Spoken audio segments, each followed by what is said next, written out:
Boa noite, gente. Boa noite. Mais uma live. Boa noite, gente. E hoje o assunto é intestino. Boa noite. A Denise já tá por aqui, eu já vou convidar ela aqui para entrar.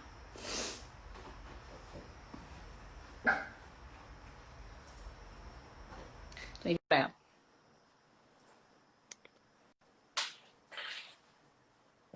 Boa noite, Andréia. Sempre presente nas lives. Olá! Boa noite, Denise. Boa noite! Que honra te ter aqui. Ó, fazia tempo que eu tava com essa ideia de fazer uma live com esse tema contigo. Imagina, a honra é minha, fiquei muito feliz com o convite, adorei. Que bom, que bom. Denise, esse é um tema muito importante para mim e acredito que para vários dos meus seguidores e pacientes. Posso te dizer que eu acho que 90% mais ou menos das pacientes que eu atendo, na grande maioria mulheres, isso acontece com homem também, mas a grande maioria das mulheres me procuram com uma queixa de constipação, a grande maioria. Só que as queixas, né, de uma pessoa que é constipada não para por aí. Geralmente tem vários desconfortos associados a isso.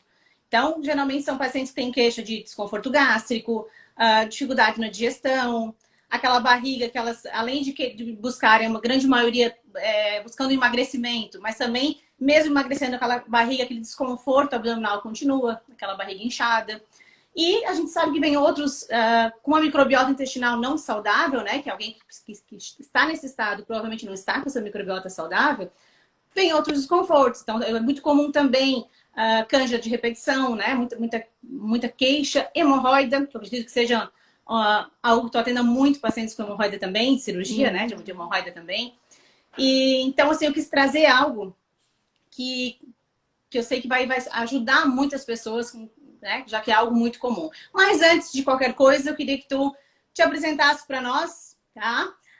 Denise, eu vou falar só uma característica tua, só algo teu, né? Vou deixar tu te apresentar. Ela é mãe da Maitê, uma menina linda, que tá quase fazendo um ano, mas que vem, acho que ela já faz um ano, é isso? Se eu não estiver Isso, dia enganada. 9, dia 9 de Quase um aninho. novembro.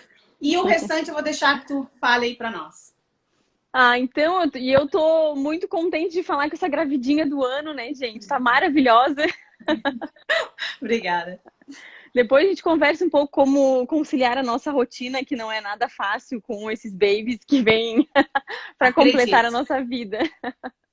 Com ele Então, só, com ele na barriga, eu já sinto já a muda mudança. muito, né? Imagina com ele aqui presente. Depois a gente conversa sobre isso. A gente até estava conversando hoje à tarde, assim, sobre a live e tal. E a gente ainda falou, não vai dar tempo de conversar sobre tudo, porque é muito papo relacionado, de fato.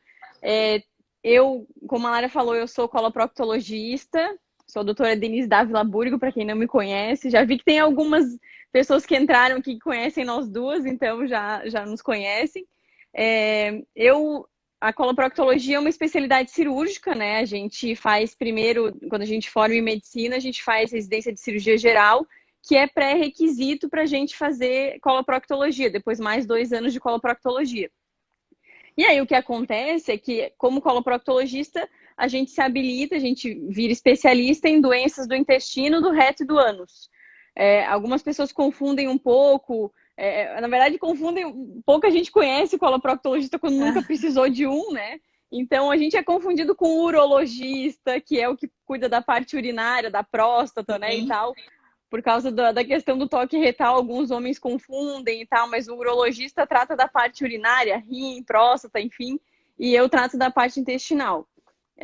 O cirurgião do aparelho digestivo hoje é o que geralmente trata o trato digestivo alto, assim, esôfago, estômago, né? E a gente fica com a parte mais de baixo, o buraco mais de baixo. Então, o que acontece é que no meio de tudo isso eu trato muitas questões que não são também cirúrgicas, né? Como tu falou, constipação, problemas evacuatórios de fato, né? Então a gente tem muita relação, muita coisa do que eu trato com a parte nutricional. Então, quando a Lara me convidou, eu já aceitei na hora fazer a live com ela, porque tem muito papo pra gente ter, muito legal.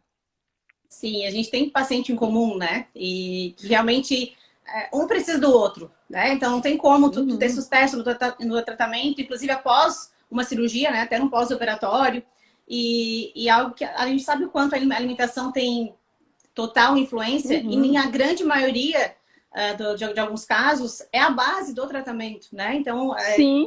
né, às vezes tem medicamento, tem às vezes processo cirúrgico, mas se não arrumar essa alimentação, talvez tem coisas que até voltam, né? Volta a sofrer com esse problema. Porque assim, o que eu sempre tento explicar, e eu sei que muita gente às vezes tem dificuldade de entender o quão importante é uma microbiota intestinal saudável, o quão importante é um intestino saudável, o como ele está interligado com todos os órgãos, o quanto ele tem que estar saudável para que a gente esteja saudável. Então, a infinidade já de estudos que a gente já tem relacionando a várias doenças, né? Às vezes começa ali, começa com uma desbiose intestinal, com uma alteração nessa microbiota. E Uhum. outro dia, nas caixinhas de perguntas ali, eu falo muito, né? Tem muita queixa, inclusive nas caixinhas que eu abro ali, e teve um questionamento, tá, mas o que é microbiota intestinal? Então, às vezes a gente fala, parece tão fácil a gente falando, às vezes a pessoa pensa, tá, é intestino, beleza, o que seria isso, né? Então, eu vou dar um exemplo bem simples. Talvez seja simples, para mim parece simples. Tentar comparar, tirar um pouco, né, do intestino. Vamos pensar assim, numa cidade ou num país. Então, a gente tem uma população. Então, vou chamar a grande maioria da população, vou dizer que nós estamos nesse público aí, pessoas boas. Né? Então, a gente tem a grande parte da população mundial, por sorte, são pessoas do bem, vamos dizer assim, pessoas do bem. E a gente sabe que nem todo mundo é do bem, né? E a gente sabe que existem pessoas do mal, né? E que não seguem leis, não respeitam, que realmente poderiam gerar um caos. Só que a boa notícia é que são a minoria.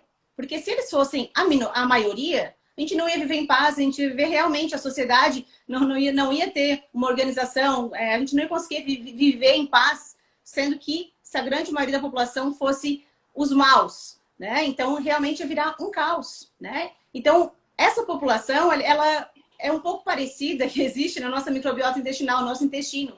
Então, a gente tem uma infinidade ali de colônias, de povoações ali, de populações boas e más. E não está errado essas más estarem ali. Né? A gente tem fungos, a gente tem bactérias, isso tudo é muito comum e normal, desde que esteja em harmonia, que não esteja em desequilíbrio essa população ali.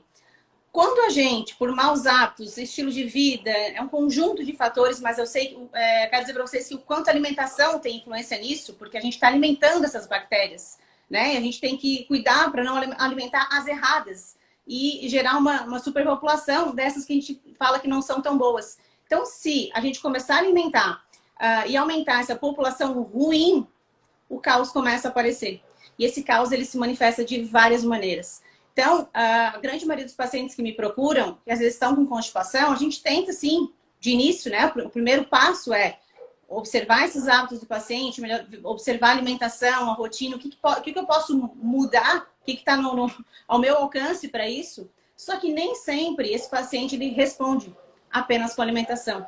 E é importante também investigar. Então, se a gente vê que alguém que respondeu rápido, está no caminho, mas isso não descarta a necessidade de uma avaliação médica, porque às vezes uma constipação pode ser algo muito sério, pode ser um sintoma de algo muito sério. Então, uma constipação pode ser a causa, o início de alguma doença mais séria, mas já pode ser o sintoma, algo realmente muito mais sério.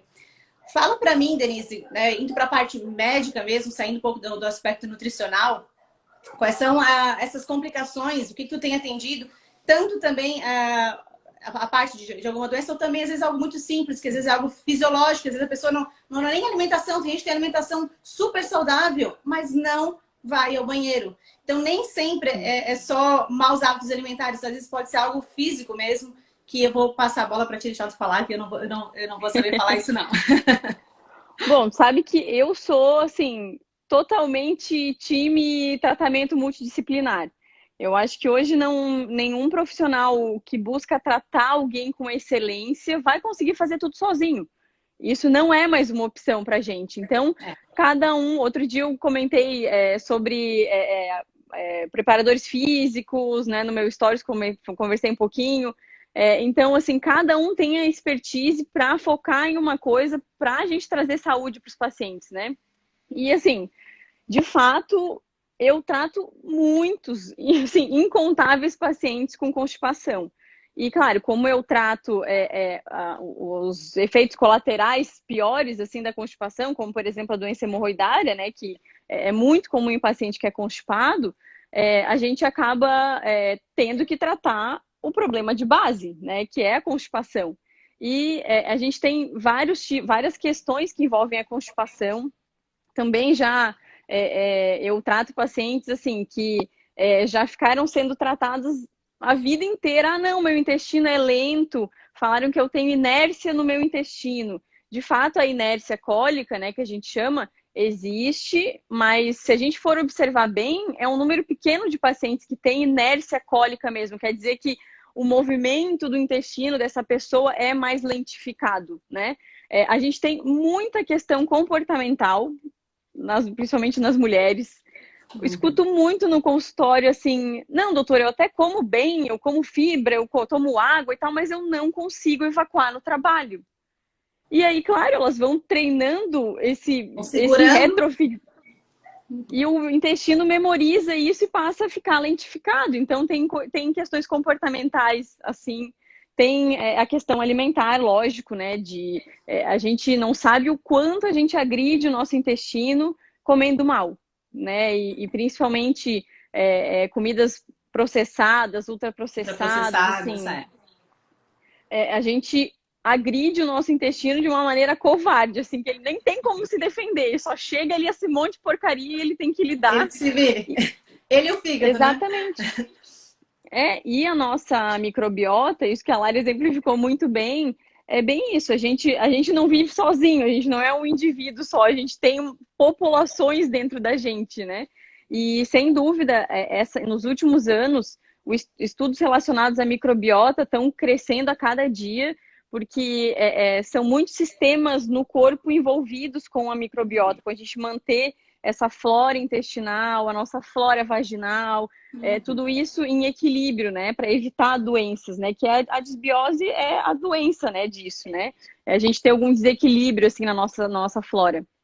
E aí, eu já também trato pacientes constipadas, que quando eu vou avaliar, né, fazer exame físico, na verdade, elas têm alguma disfunção do assoalho pélvico, né? A gente tem pacientes, principalmente pacientes idosas, que já tiveram várias gestações, vários partos, que já estão na menopausa, tem a questão hormonal também, que afeta tudo isso. E às vezes é um problema de saída, né? A gente tem um problema que chama retocele. A gente tem um problema que chama retocele, que forma um abaulamento ali do reto em direção à vagina, que dificulta a evacuação. E aí é um sintoma diferente, né? A paciente chega para mim e fala assim, não, doutor, eu tenho vontade, quando eu vou lá evacuar, não sai. Então, tudo isso a gente tem que ver esses pormenores, assim, né? Porque, sem dúvida, a constipação é a queixa the best of do consultório. E mando muita paciente para ti para a gente fazer esse trabalho conjunto, porque é essencial. Síndrome do intestino irritável também, a gente tem pacientes em comum. E o quanto tem crescido, tá? A gente sabe o início disso tudo, por mais que tenha um fator aí emocional envolvido, mas também tem a agressão à microbiota também, né? Toda essa agressão. Então, é algo cada vez mais comum. E de que forma que é feito esse diagnóstico, assim, da síndrome do intestino irritável? Por isso que a gente vai descartando, tem que descartar várias possibilidades, né? Mas vou deixar tu falar isso para nós. Sem dúvida, assim, acho que eu até comentei contigo, assim, esse ano eu tenho atendido muito paciente com síndrome do intestino irritável. Tem esse componente de estresse, né, de ansiedade, que exacerba isso, né, faz com que os sintomas fiquem piores. A síndrome do intestino irritável é um problema funcional. É um problema benigno, né, não é uma coisa que, por exemplo, causa câncer, nada assim, né, é uma preocupação que os pacientes têm, não é nada que vai resultar em algo mais grave, só que causa muito desconforto no dia a dia, né? Então, o paciente que tem síndrome do intestino irritável, primeiro que, assim, eu tenho muita parcimônia com esse diagnóstico, assim, eu nunca dou esse diagnóstico numa primeira consulta, apesar da gente ter critérios clínicos, assim, uma tabelinha de critérios para pontuar ali e falar, não, Para chegar ali. a suspeita é alta de síndrome do intestino irritável, né? Até porque a gente tem 3 formas, né? Tem uma forma que o paciente predominantemente tem diarreia, na outra o paciente é constipado e na outra o paciente alterna, né? Hora tá constipado, hora tá com diarreia. Mas o que é comum a todos esses casos é o sintoma de distensão abdominal, de estufamento. Aquele paciente fala assim, nossa, me sinto estufada, tenho dor, aí quando vou ao banheiro elimino os gases até a dor diminui, mas isso é muito frequente e muito relacionado à questão alimentar também. Então, para dar esse diagnóstico de intestino irritável, como é uma coisa crônica, né? Sempre quando eu vou dar qualquer diagnóstico de algum problema crônico, eu tenho esse cuidado. E intestino irritável é um diagnóstico de exclusão, né? Ou seja, a gente tem que pesquisar outras coisas, excluir elas, para confirmar com mais certeza. Porque a gente tem, por exemplo, pacientes de uma faixa etária jovem e tal, que podem ter uma doença inflamatória intestinal, por exemplo, né?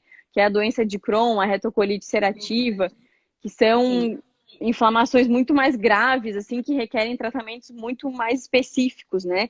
Então, o intestino irritável, a gente exclui tudo isso para fechar esse diagnóstico. Eu sempre brinco ainda.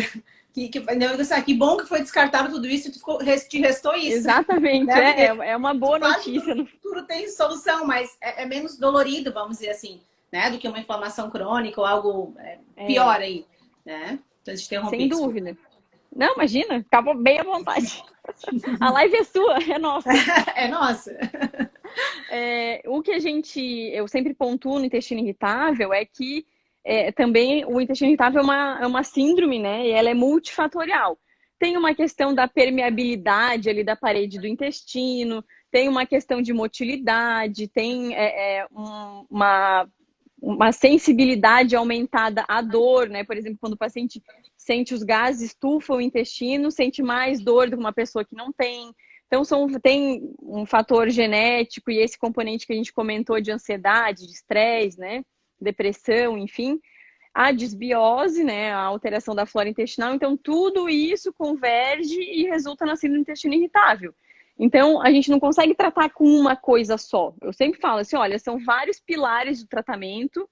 Aí tu pode falar melhor do que eu, né? Eu sempre já oriento, assim, mas todo mundo que tem intestino irritável eu peço para ter acompanhamento nutricional mesmo. Com certeza. Hoje, o protocolo mais utilizado é o protocolo Low Food Map, né? Que tem muito bom resultado. Quando o paciente começa... Né? Mas a gente consegue descartar e detectar realmente algo que... Melhorar, né? De primeiro ponto, melhorar essa microbiota, dar um tempo para essa microbiota respirar sem agressões e também identificar determinados alimentos que, por mais que sejam saudáveis para aquele paciente, naquele momento não está fazendo bem, está fermentando demais e não está sabendo lidar, o intestino não está sabendo lidar com aquilo, até restabelecer essa microbiota intestinal. Mas... E aí, além disso, eu sempre recomendo também prática de atividade física, então fazer algum exercício físico e assim, eu sempre falo assim, faça alguma coisa que tu goste, sei lá, pode ser Muay Thai, pode ser Pilates, pode ser musculação, né? Qualquer coisa que a pessoa se movimente. E a questão medicamentosa, né? Aí a gente pontua bem especificamente para cada caso, né? Depende se a queixa principal é constipação ou se é diarreia e tal. A gente tem medicamentos novos que têm aparecido, principalmente para quem é constipado. Teve um lançamento, na verdade, de uma medicação que já era usada nos Estados Unidos, mas foi liberada pela Anvisa agora no Brasil há pouco tempo. Então, também é um secretagogo, assim, que ajuda na constipação. Então, a gente tem sempre novidades acontecendo, e principalmente relacionada à microbiota, né? Os estudos só continuam pipocando, assim, né, freneticamente. Sim. No caso da síndrome do intestino irritável, é um caso também por ter algo também de cunho emocional ali afetando. Tem indicação também para tratamento junto com o psiquiatra e medicamentoso para o emocional também? Isso é bem comum? A princípio, eu sempre encaminho para acompanhamento psicológico, fazer terapia, ter um psicólogo para fazer o acompanhamento. E quando o paciente me relata, não, doutor, mas assim, realmente eu estou muito ansiosa. Esse ano não teve quem não passou por algum momento de ansiedade, né? Estamos passando. Então, sem dúvida, foi um fator de pior, assim, para os pacientes. E quando tem, claro, uma indicação, tem pacientes que a gente detecta algumas tendências à depressão ou uma ansiedade que está muito, né, exacerbada, muito forte, eu também mando para o psiquiatra, que também, além da terapia, às vezes algum medicamento ajuda. E aí tem aqueles pacientes que falam, mas eu não quero ficar viciada em nenhum medicamento. Não é essa questão, né, gente? A gente tem que usar o arsenal que a gente tem em Tem. benefício próprio, né? Então, às vezes só um Mas período de tratamento, né? falar um ponto importante que eu noto que as pessoas têm uma resistência enorme, né? Se a gente falar, vai no psiquiatra, eles vão ter uma resistência, mas até vão, porque eles Uhum. querem uma solução rápida, né? Então eles enxergam o medicamento como algo bem rápido, imediato. Mas tem algo aí que, para poder largar essa medicação, a terapia é fundamental. Então, a medicação Uhum. realmente ela vai, para algumas pessoas é algo pontual, temporário, para algumas pessoas é para sempre essa medicação, mas a terapia realmente aprender a lidar com as emoções, né? E se manter mais calmo e tranquilo, né? Por mais que o medicamento faça um pouco isso, né? Tem um pouco desse papel, não vai resolver a causa. Então, a terapia, assim, como psicólogo, é fundamental, né? Para esses pacientes, com certeza. O que é Sim, importante além, também, pode falar, pode falar. só deixa eu complementar, além dos pacientes com síndrome do intestino irritável, sempre encaminho também para toda essa galera, quem tem doença inflamatória intestinal, paciente que tem endometriose também se beneficia muito de uma dieta menos inflamatória, né, para melhora dos sintomas. E sem dúvida, como também é uma doença que impacta muito na vida da mulher, o acompanhamento psicológico também é primordial, assim, excelente. Fundamental. E não só a síndrome do intestino irritável, qualquer alteração na microbiota intestinal, né? Qualquer problema de absorção, constipação, né? Qualquer real alteração ali, uma disbiose, já vai. A gente sabe que tem relação com depressão, com ansiedade, a gente sabe o quanto altera a parte hormonal, né? Que também tem uma grande produção nesse local. Então, eu sempre gosto de chamar a atenção e as pessoas, eu acho importante as pessoas levar em consideração isso, porque muitas pessoas já estão há anos constipadas, já aceitaram essa situação, não procuraram ajuda, não tentaram fazer nada. Após uma refeição, sente um desconforto imenso, a digestão é lenta e se acostuma com esse mal-estar. Esse se transformou um normal para essa pessoa. Só que isso não é normal, isso pode ser muito sério. Então, hoje eu ainda fiz uma enquete ali, tentando relacionar, né, e perguntando para as pessoas o que elas achavam. Se depressão tinha relação ansiedade. Fiz algumas perguntas do que poderia ter relação com o intestino, para ver o que as pessoas têm noção sobre isso. E eu, claro, a lista foi pequena, parecia grande, mas é uma infinidade de coisas, como a gente falou, que tem influência. Então, desde uma absorção, as pessoas às vezes não têm ideia de que o intestino, né, a nossa digestão, ela começa com os olhos, na verdade, né? A gente olhar para o alimento, a gente já gera estímulos, a gente coloca o alimento na boca, passa pelo estômago. O processo final, vamos dizer assim, ao chegar no intestino, é onde esse alimento vai ser absorvido. É ali que a gente absorve nutrientes. E se essa microbiota não está saudável, a gente vai ter também deficiência de vitaminas. E eu ainda lancei, uma das perguntas era se isso afetava ganho de massa magra. Algo eu botei bem, que parecia algo bem aleatório, como se eu estivesse brincando. Só que eu não estava brincando. Sem vitaminas, a gente não ganha massa magra, a gente não desenvolve. Sim. Né? Sem nutrientes, nada acontece no nosso corpo, na verdade. E imagina alguém que está há um bom tempo com constipação, com alteração na microbiota, começa assim a ter pele ressecada, queda de cabelo, Uhum. unhas fracas. Estou falando em algo visual, fora toda a inflamação, né? Que começa uma inflamação crônica e começa de baixo grau, que vai. E obesidade, tem várias doenças realmente, depressão, como eu falei, associadas a isso. E pode chegar em algo muito pior, né, Denise? Que eu digo que é o pior. Não que não tenham doenças muito, muito ruins, mas a gente sabe que pode chegar em algo que as pessoas têm muito medo, que é o tal do câncer de intestino. Então, claro que existe predisposição para isso também. A gente sabe quando tem fator genético, mas uma simples constipação, uma simples ignorada aí nesse fato e deixando por anos achar que está tudo bem, está normal, pode sim levar a um câncer, né? Sem dúvida, eu tenho muitas pacientes, assim, senhorinhas, por exemplo, que chegam, ou mulheres jovens que chegam para mim e falam assim, não, Denise, eu sou constipada, assim, eu sento na minha frente e falo assim, não, Denise, eu sou constipada, assim, da vida inteira, desde criança, desde que eu me conheço por gente, minha mãe já conta, assim, que desde bebê, e assim, e aceitaram isso como uma normalidade, né, assim, não, é assim, e aí usam laxativos que são péssimos para o Péssimo. intestino, né, irritativos e tal, E senhoras também que, assim, já andam com o seu comprimidinho de laxante, aquele bem ruim, bem horroroso, assim, que tomam todo dia. E é difícil a gente manejar e tirar esses maus hábitos, né? Mas em relação ao câncer de intestino, sem dúvida, é o que mais as pessoas temem, né? Quando eu falo assim, é bom ter medo, porque quando aparece, por exemplo, um sangramento, uma alteração brusca no hábito intestinal, isso tem que motivar a pessoa a procurar atendimento. Não pode ficar achando que vai passar, é normal, né? A gente sabe, em relação a fatores genéticos, assim, herança genética, acontecem nos casos por volta dos 50 anos. Então, assim, as famílias que têm algum caso, meu avô teve câncer de intestino com 45 anos, ou meu pai, ou minha irmã, enfim, famílias que têm casos de câncer de intestino em pacientes jovens, assim, né, aos 50, abaixo dos 50 anos, a gente pensa com muita força, assim, em uma questão genética, uma síndrome genética relacionada ao câncer de intestino. Quando o paciente tem câncer de intestino numa idade acima dos 60, 70, né? Minha avó com 80 anos teve, geralmente é esse dano cumulativo, né? Alimentar, tabagismo, obesidade, baixa ingestão de fibra. Então, a gente acaba causando isso de alguma forma, né? Então, por isso que agora em setembro a gente teve a campanha do Setembro Verde, né, para falar sobre o câncer de intestino. O câncer de intestino hoje já é o segundo mais comum nos homens e nas mulheres. Só perde para o câncer de próstata e para o câncer de mama.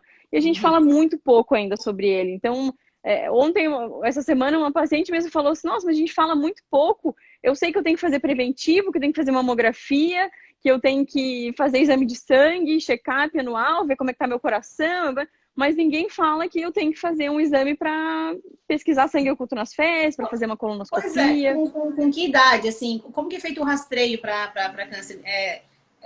Colonoscopia? Ou alguém que já tem que ter algum sintoma, tem que estar manifestando algum sintoma, ou um muco nas fezes, alguma coisa assim? Ou quem já tem casos na família já tem que começar mais cedo a fazer esse rastreio? Em casos da família, que tem casos na família, por exemplo, como eu dei esse exemplo, alguém que tem um familiar próximo, assim, de primeiro grau, segundo grau, aos 50 anos ou por volta dos 50 anos, a indicação é começar o exame de rastreio 10 anos antes da idade do diagnóstico desse familiar. Então, por exemplo, minha mãe teve câncer de intestino aos 35 anos, por exemplo. Aos 25, toda a família já tem que começar a fazer o rastreio, sem sintoma nenhum, né? Justamente para a gente tentar identificar os pólipos, que são as lesões benignas que viram câncer, né? Então, por isso que essa prevenção do câncer de intestino nos dá esse frisson, assim, porque a gente precisa falar sobre ela, porque a gente consegue evitar do câncer aparecer, né? E na população em geral, que não tem nenhuma história familiar importante, hoje a recomendação é a partir dos 45 anos. Na verdade, algumas sociedades ainda usam os 50 anos, mas a partir do ano passado, do início do ano passado, a Sociedade Americana de Câncer passou a recomendar 45 anos, porque justamente o número de pacientes jovens com câncer de intestino tem aumentado nas últimas décadas gradativamente. Então, a gente começa aos 45 anos. Aí, assim, se o paciente, assim, entendam, gente, rastreio é paciente sem sintoma nenhum. É o intestino que funciona bem, nunca vi sangue nas minhas fezes, nunca se teve sintoma nenhum. Isso que é o conceito de exame de rastreio preventivo, né? Então, essas pessoas que não têm sintoma nenhum, que não têm história familiar e que não têm tanto acesso, por exemplo, à colonoscopia, que a colonoscopia às vezes é um exame de difícil acesso em alguns lugares, né? Então, nesses casos, a partir dos 45 anos, é fazer pesquisa de sangue oculto nas fezes anual.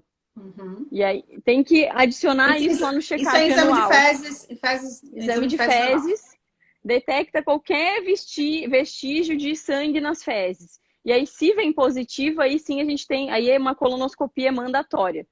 Para quem já tem algum fator de risco, para quem tem algum sintoma, para quem qualquer alteração do hábito intestinal, a gente já começa o rastreio com colonoscopia. que é o exame que é padrão ouro, né? Eu sei que muita gente tenta fugir da colonoscopia, mas o exame de rastreio vindo normal, totalmente, sem história familiar, só é preciso um novo exame em 10 anos. Então, não é um exame para ser feito Sim. anualmente também. Teve um, agora não consegui enxergar, o nome já passou, mas é perguntando quais são as indicações para alguém fazer uma colonoscopia. Então, essa principal de Tem que ter alguma rastreio. alteração, algum desconforto, alguma queixa. Não, na verdade, assim, quando a gente, a partir dos 45 anos, Antes disso, não é necessário. antes disso, sem Sem sintoma sintoma. nenhum, não é necessário, né? Tá. A gente faz a partir dos 45 anos para rastreio, né? Quando a gente fala de rastreio populacional, às vezes tem regiões que são atendidas só por SUS, né, em que a colonoscopia não é de fácil acesso, a gente faz a pesquisa de sangue oculto nas fezes. Esse documento que a Sociedade Americana de Câncer liberou, mudando essas recomendações, teve uma frase muito interessante ali que eu guardei para a vida, assim. Se não conseguir fazer uma colonoscopia, né, não tiver acesso, não tiver grana, não tiver plano de saúde, enfim, qualquer coisa desse tipo, faça algum tipo de exame, qualquer um. Então, aí a gente substitui pela pesquisa de sangue oculto. Mas Certo. quando a gente tem acesso à colonoscopia e tal, o ideal a partir dos 45 anos fazer uma colonoscopia, e aí, mesmo sem sintoma nenhum, e aí depois disso a gente vai, se for encontrado algum pólipo, alguma coisa assim, a gente vai espaçando de acordo com os achados do exame, né? E, além disso, qualquer sintoma intestinal que a gente ache pertinente assim fazer, né? Então, um sangramento que o paciente vai lá no consultório, eu examino, faço exame proctológico, não encontro nada que justifique esse sangramento, aí a gente faz colonoscopia. Alguma Um muco alteração nas fezes.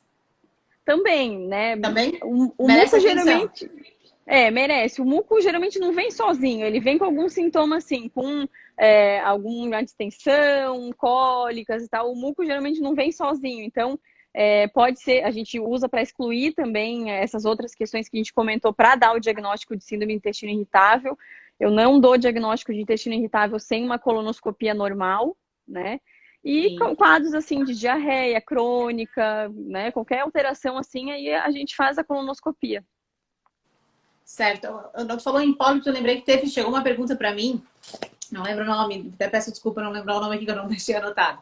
Ela perguntou assim, se sempre que for identificado pólipo, tem que retirar ou isso se acompanha, esses pólipos no intestino? Não, pólipo intestinal no cólon, a gente sempre tira, né? A Sempre. gente sempre. O pólipo é a lesão benigna, para vocês entenderem, na parte mais, na camadinha mais interna do intestino, nasce como se fosse um cogumelinho, assim. E aí, isso é o pólipo, é um aglomerado de células que foram se proliferando ali. E aí, quanto maior esse pólipo, maior é a chance de, em algum pedacinho dele, já ter um foco de célula cancerígena. Então, Uhum. para evitar isso e para evitar essa progressão, sempre quando a gente encontra pólipos, a indicação é retirar. Você faz biópsia disso? Ou não é por aí que se identifica algo? Assim, alguns examinadores, quando encontram um pólipo um pouquinho maior, por exemplo, eles biopsiam, mandam para análise para num segundo exame, né? Porque assim, a colonoscopia ela é um exame super seguro, assim. A taxa de algum evento, assim, tem gente que fala assim, mas ouvi falar que não sei quem furou o intestino quando fez a colonoscopia. O exame diagnóstico de rastreio é super seguro. Algum evento, assim, acontece em menos de 1% dos pacientes.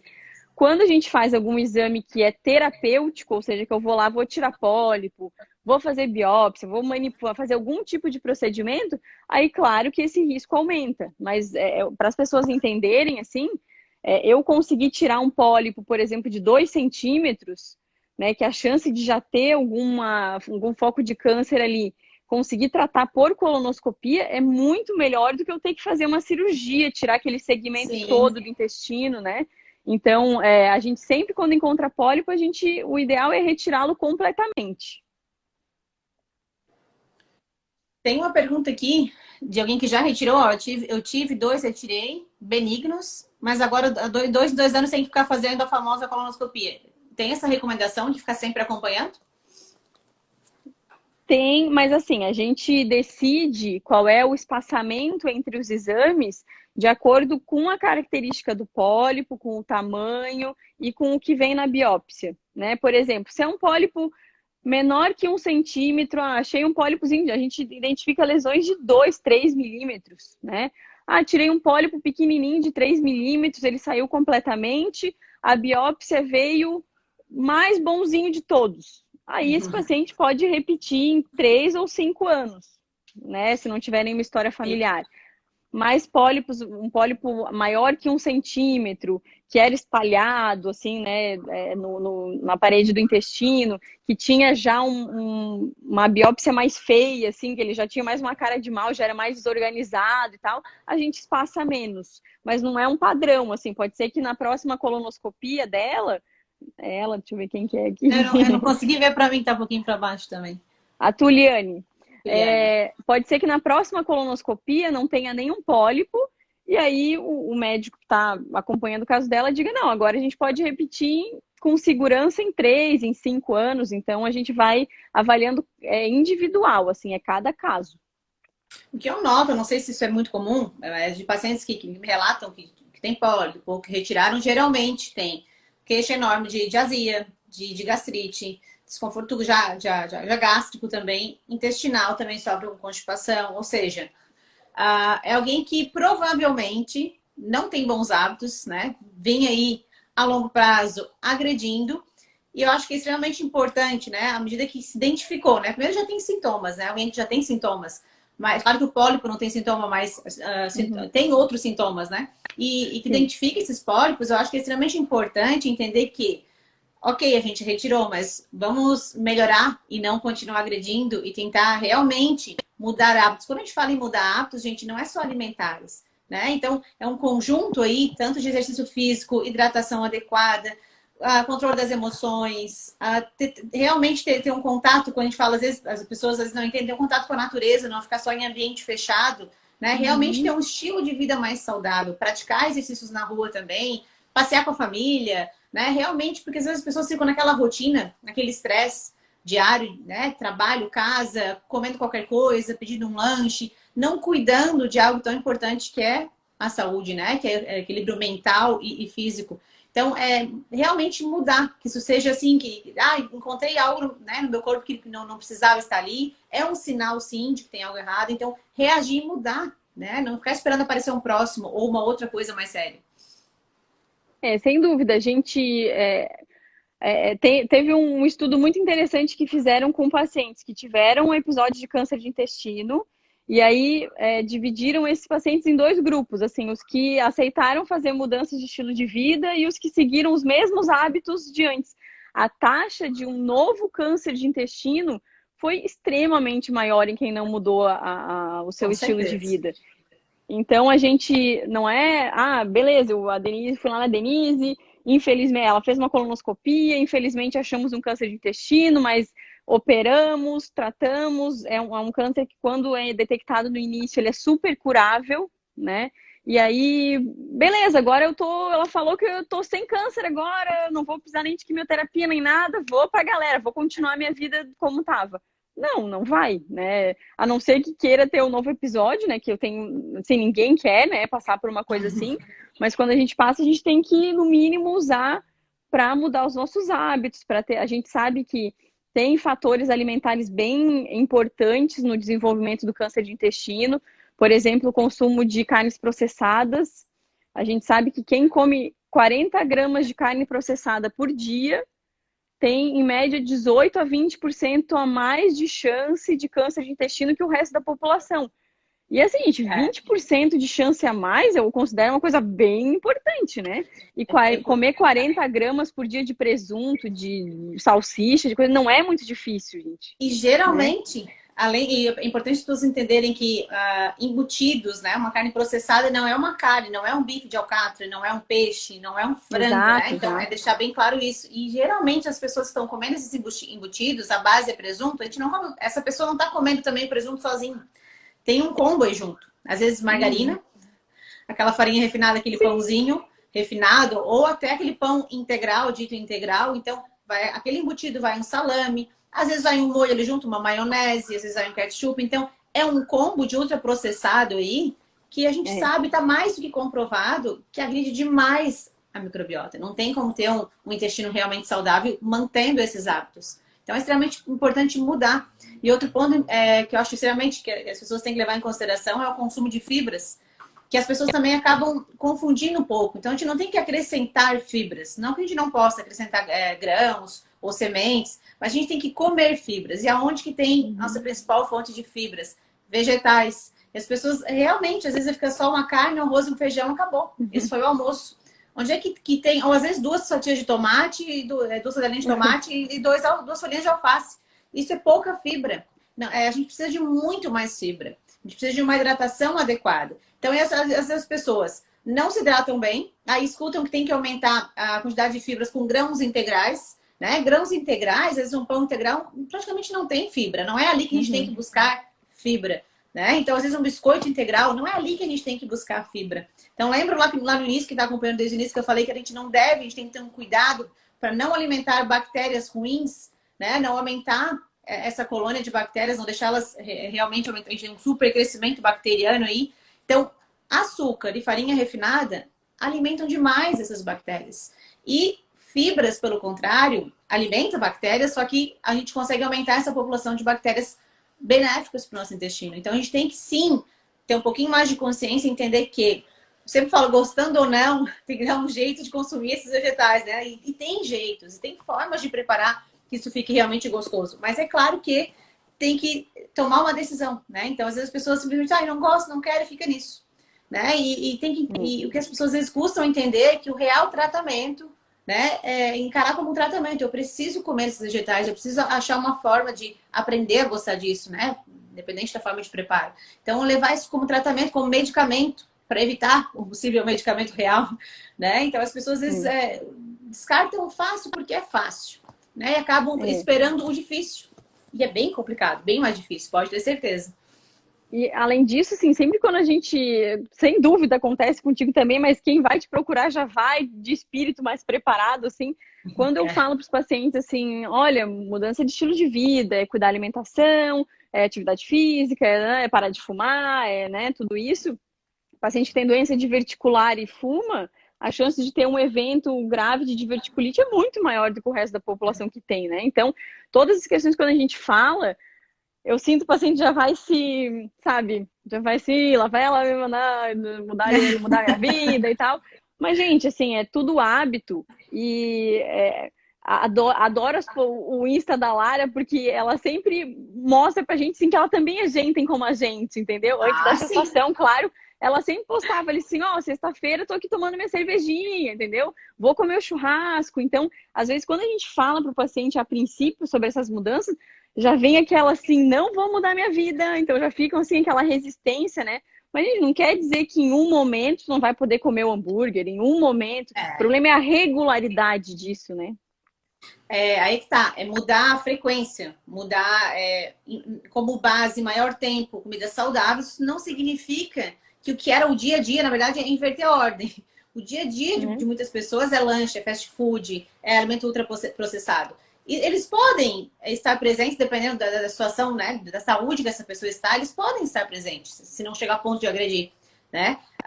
Desde que a base seja comida, a tal comida de verdade que eu sempre falo, alimentos naturais, minimamente processados, a gente colocar esses alimentos no dia a dia, não é um eventual lanche ou uma pizza num final de semana que vai estragar tudo. Mas a gente quer isso todos os dias, que essa é a base infelizmente, é a base de muitas pessoas, é o dia a dia. Não dá certo, né? Não tem como. Denise, quer passar alguma mensagem para nós? Mais alguma coisa? Nosso tempo está acabando e eu te falei que queria passar muito rápido e passa. Claro que a gente teria muito mais assuntos para abordar. Intestino tem uma infinidade de assuntos, mas né, a gente conseguiu dar uma resumida, eu acho bem importante, né, para alertar, realmente passar um alerta, as pessoas entenderem que não é normal sentir nenhum desconforto, uma simples dor de cabeça já é um sinal de algo, né? Claro que dor de cabeça é algo difícil de identificar, tem causas, mas apenas um exemplo, né? Então, gente, o primeiro desconforto procurem, né, a orientação médica e nutricional, não fiquem esperando, né? Claro, espera uma semana, passou, nunca mais teve, ok, né? Foi algo eventual, um episódio. Mas se isso continuar, né, não espere tornar algo crônico aí e esperar alguma doença mais séria aparecer. Eu vi que mais alguém nos perguntou que Ah, ter muitos episódios, ter diarreia com frequência é indicação de colonoscopia? É, no mínimo, indicação de uma avaliação médica, né? Porque aí a gente vê se certeza. tem alguma outra alteração e, se for necessário, uma colonoscopia. Então, é isso que eu recebo muitas pacientes que falam para mim assim: ah, doutora, sabe aquela dorzinha de evacuar? Aquela dorzinha assim antes que dá antes da vontade de evacuar? Daí eu assim, mas que dorzinha? Eu sempre tenho uma dor, assim, antes de evacuar, assim, isso não é normal, né? Eu sempre falo, assim, fazer cocô, xixi, comer, viver é uma coisa que a gente não tem que ter desconfortos, né? Não tem que ficar Vai ser convivendo algo com nada natural. aqui. Exatamente. Então, ter vontade de fazer cocô, né, se alimentar, tudo isso tem que ser uma coisa natural e não pode nos causar desconforto. Quando causa, a gente tem que procurar o que está acontecendo, né, para resolver. Então, a principal mensagem que eu quero deixar é, de fato, assim, cuidem de vocês e percebam o corpo de vocês, alterações, coisas que mudem, que causem desconforto. Não deixem para lá, né? Eu tenho muitos pacientes, infelizmente, que às vezes vão protelando demais. Quando a gente vai ver, já estão com uma questão mais grave. Então, por exemplo, quem fica achando, não, meu intestino está funcionando mal, alguma coisa que eu comi e tal, quando a gente vai ver, é um câncer de intestino. Ou, eu tenho sangramento, é hemorroida. Não, certeza que é hemorroida. Minha mãe tinha, meu pai tem, todo mundo tem. E aí, quando a gente vai ver também, é uma coisa mais grave, né? Uma doença diverticular complicada e tal. Então, a principal mensagem, assim, percebam-se, né? E qualquer Contém os alteração. sinais, né? E a gente, não adianta, a gente tem que buscar ficar mais saudável, né? Como vocês, né, tu, Jean, Rosane, tratam os pacientes com obesidade, a gente sabe a gravidade da obesidade, tudo que ela Verdade que é. repercute, né? Inclusive em câncer de intestino, agora os estudos recentes, Aham. estava conversando com o Jean, alguns estudos recentes relacionando a obesidade com o câncer de intestino. Então, tudo isso a gente tem que a gente puder fazer por nós mesmos, né, ativamente, para a gente ficar mais É. saudável, vale a pena, gente, vale a pena. Vale muito a pena. Vale muito a pena não descobrir que não é normal ter esses sintomas, que a gente não precisa ter sintoma nenhum e a disposição muda. Todo dia se torna melhor. A gente acorda muito mais disposta, sem sintoma e ainda assim mais feliz, porque a gente não é à toa que o constipado, né, enfesado, que a gente sempre ouve Sim, falar, é alguém estressado, é alguém que sem não tá dúvida. bem, não tem como ter bom humor diante de alguém constipado, né? Então, isso tudo são sinais, gente, não ignorem esses sinais, né? A gente pode ver muito bem, tá? E com saúde, É, certo? tenho muitos pacientes que ficam com receio de procurar atendimento, achando que tratamento vai ser um negócio mirabolante, que vai ser cirurgia sempre, que vai ser. Não, gente, às vezes a gente com uma boa orientação, com uma equipe multi te acompanhando, com uma psicóloga, com uma nutricionista, com um preparador físico te ajudando, então a gente já muda, já vira o jogo e não precisa de nada muito complexo, né? Só esses cuidados que tem que ser básicos. A gente tem que tornar isso o normal, o básico. Mudar o normal, né? É. Certo. Denise, muito obrigada. Muito obrigada. Pense se a gente puder fazer mais lives aí daqui para frente, né? Pode vir com outros temas aí também, acho super válido. Fica o convite aí para o Jean também, não sei se ele está assistindo, Tá, para lógico, né? live sobre obesidade também. A gente tem muito assunto aí importante para trazer, né? Então, a Sem ideia é dúvida. essa, né? Tentar passar alguma informação que virar uma chave aí para alguém, né? Alguém que esteja com algum desconforto, amanhã procurar ajuda. Não fique mais achando que esse É. normal está normal porque não está. Muito A gente tá obrigada aqui pela para isso. participação de todos. Não sei se eu consegui visualizar todas as perguntas, mas estou um pouquinho cega para longe aqui, estava tentando, juro que eu me esforcei para enxergar. Mas muito obrigada pela participação de todos. Denise, um beijão, boa noite. Beijo, gente. Obrigada. Boa noite.